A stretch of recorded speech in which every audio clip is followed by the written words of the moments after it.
Fala galera, beleza? Aqui é o Gustavo, espero que todos estejam bem. Vamos dar sequência à leitura da Bíblia em 365 dias, aqui na Bíblia 365, versão NVI. Hoje, dia 22 de maio, leitura do dia 142. Então, a porção do Velho Testamento, em 2 Samuel 1:1 a 2:11. Depois da morte de Saul, Davi retornou de sua vitória sobre os amalequitas. Fazia 2 dias que ele estava em Ziclag, quando, no terceiro dia, chegou um homem que vinha do acampamento de Saul, com as roupas rasgadas e terra na cabeça. Ao aproximar-se de Davi, prostrou-se com o rosto em terra, em sinal de respeito. Davi então lhe perguntou: "De onde você vem?" Ele respondeu: "Fugi do acampamento israelita." Disse Davi: "Conte-me o que aconteceu." E o homem contou: "O nosso exército fugiu da batalha e muitos morreram. Saul e Jonatas também estão mortos." Então Davi perguntou ao jovem que lhe trouxera as notícias: "Como você sabe que Saul e Jonatas estão mortos?" O jovem respondeu: "Cheguei por acaso ao monte Gilboa, e lá estava Saul, apoiado em sua lança. Os carros de guerra e os oficiais da cavalaria estavam a ponto de alcançá-lo, quando ele se virou e me viu. Chamou-me gritando, e eu disse: 'Aqui estou.' Ele me perguntou: 'Quem é você?' 'Sou amalequita,' respondi. Então ele me ordenou: 'Vem aqui e mate-me. Estou na angústia da morte.' Por isso, aproximei-me dele e o matei, pois sabia que ele não sobreviveria ao ferimento. Peguei a coroa e o bracelete dele e trouxe-os a ti, meu senhor." Então Davi rasgou suas vestes, e os homens que estavam com ele fizeram o mesmo, e se lamentaram, chorando e jejuando até o fim da tarde, por Saul e por seu filho Jonatas, pelo exército do Senhor e pelo povo de Israel, porque muitos haviam sido mortos à espada. E Davi perguntou ao jovem que lhe trouxera as notícias: "De onde você é?" E ele respondeu: "Sou filho de um estrangeiro, sou amalequita." Davi lhe perguntou: "Como você não temeu levantar a mão para matar o ungido do Senhor?" Então Davi chamou um de seus soldados e lhe disse: "Venha aqui e mate-o." O servo o feriu, e o homem morreu. Davi tinha dito ao jovem: "Você é responsável por sua própria morte. Sua boca testemunhou contra você, quando disse: 'Matei o ungido do Senhor.'" Davi cantou este lamento sobre Saul e seu filho Jonatas e ordenou que se ensinasse aos homens de Judá. É o lamento do arco, que foi registrado no livro de Jazar. O seu esplendor, ó Israel, está morto sobre os seus montes, como caíram os guerreiros. Não conte isso em Gate, não o proclame nas ruas de Ascalon, para que não se alegrem as filhas dos filisteus, nem exultem as filhas dos incircuncisos.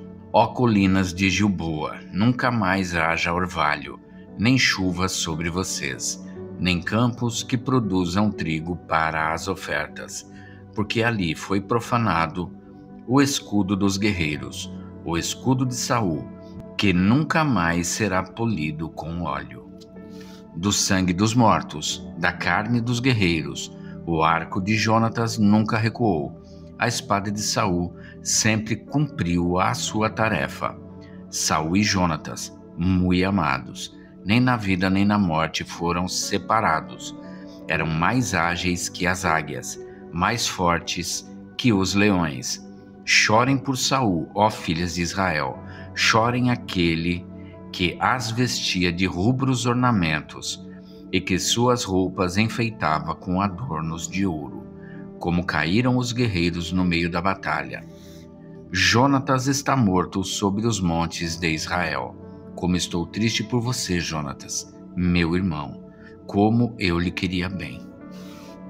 Sua amizade era, para mim, mais preciosa que o amor das mulheres. Caíram os guerreiros, as armas de guerra foram destruídas. Passado algum tempo, Davi perguntou ao Senhor: Devo ir para uma das cidades de Judá? O Senhor respondeu que sim, e Davi perguntou para qual delas. Para Hebrom, respondeu o Senhor. Então Davi foi para Hebrom com suas duas mulheres, Ainoã, de Jezreel, e Abigail, viúva de Nabal, o carmelita. Davi também levou os homens que o acompanhavam, cada um com sua família, e estabeleceram-se em Hebrom e nos povoados vizinhos. Então os homens de Judá foram a Hebrom e ali ungiram Davi rei da tribo de Judá. Informado de que os habitantes de Jabes-Gileade tinham sepultado Saul, Davi enviou-lhes mensageiros que lhes disseram: O Senhor os abençoe pelo seu ato de lealdade, dando sepultura a Saul, seu rei. Seja o Senhor leal e fiel para com vocês. Também eu firmarei minha amizade com vocês, por terem feito essa boa ação.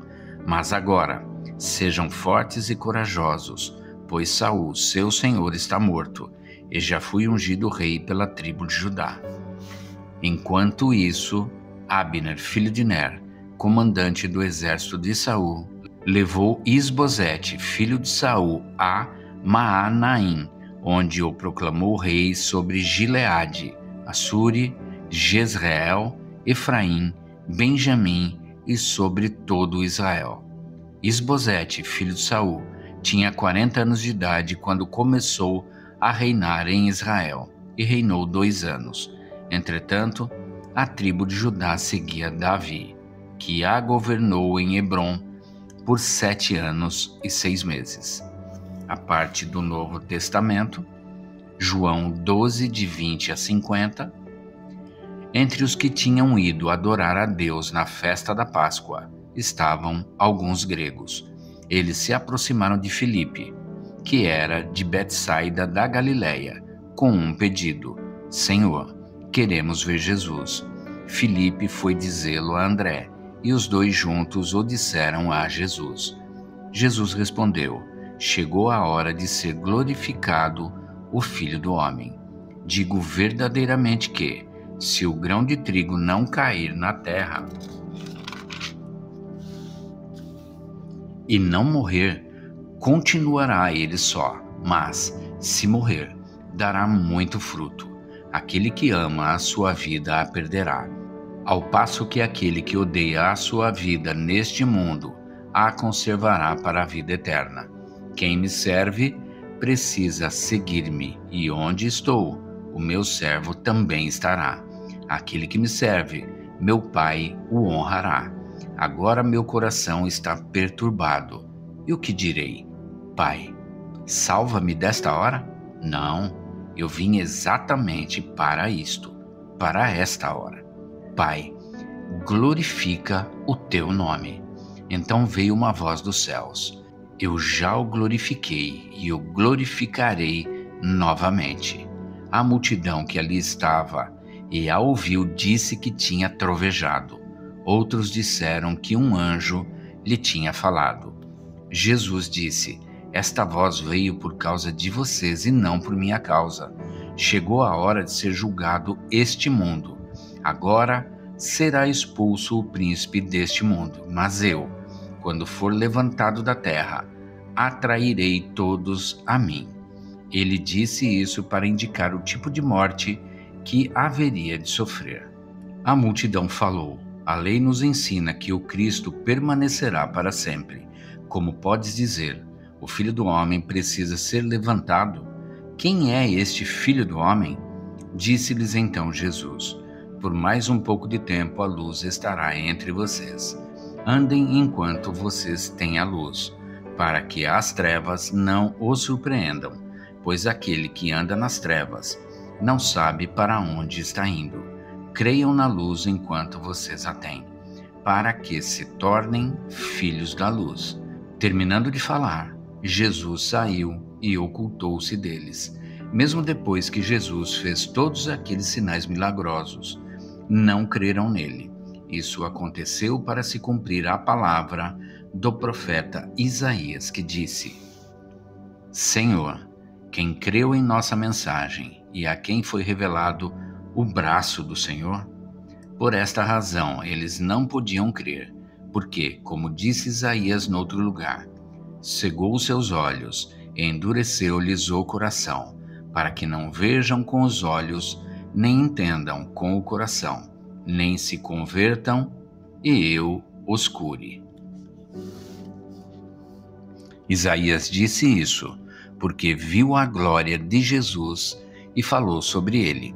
Ainda assim, muitos líderes dos judeus creram nele, mas por causa dos fariseus não confessavam a sua fé, com medo de serem expulsos da sinagoga, pois preferiam a aprovação dos homens do que a aprovação de Deus. Então Jesus disse em alta voz: Quem crê em mim, não crê apenas em mim, mas naquele que me enviou. Quem me vê, vê aquele que me enviou. Eu vim ao mundo como luz, para que todo aquele que crê em mim não permaneça nas trevas. Se alguém ouve as minhas palavras e não lhes obedece, eu não o julgo, pois não vim para julgar o mundo, mas para salvá-lo. Há um juiz para quem me rejeita e não aceita as minhas palavras. A própria palavra que proferi o condenará no último dia, pois não farei por mim mesmo. Mas o Pai que me enviou me ordenou o que dizer e o que falar. Sei que o seu mandamento é a vida eterna. Portanto, o que eu digo é exatamente o que o Pai me mandou dizer. Agora a parte de Salmos 118, de 19 a 29. Abram as portas da justiça para mim, pois quero entrar para dar graças ao Senhor. Esta é a porta do Senhor, pela qual entram os justos. Dou-te graças, porque me respondeste e foste a minha salvação. A pedra que os construtores rejeitaram tornou-se a pedra angular. Isso vem do Senhor, e é algo maravilhoso para nós. Este é o dia em que o Senhor agiu. Alegremo-nos e exultemos neste dia. Salva-nos, Senhor. Nós imploramos. Faze-nos prosperar, Senhor. Nós suplicamos. Bendito é o que vem em nome do Senhor. Da casa do Senhor nós os abençoamos. O Senhor é Deus, e Ele faz resplandecer sobre nós a sua luz. Juntem-se ao cortejo festivo, levando ramos até as pontas do altar. Tu és o meu Deus, graças te darei, ó meu Deus, eu te exaltarei. Deem graças ao Senhor, porque Ele é bom, o seu amor dura para sempre. A parte de Provérbios 15, 27 e 28. O avarento põe sua família em apuros, mas quem repudia o suborno viverá. O justo pensa bem antes de responder, mas a boca dos ímpios jorra o mal. Até aqui. E é isso, gente. Chegamos ao final da leitura do dia 22 de maio, leitura do dia 142. E amanhã a gente retorna para a sequência desta leitura. Espero que todos tenham um excelente dia e que Deus abençoe a vida de cada um de vocês.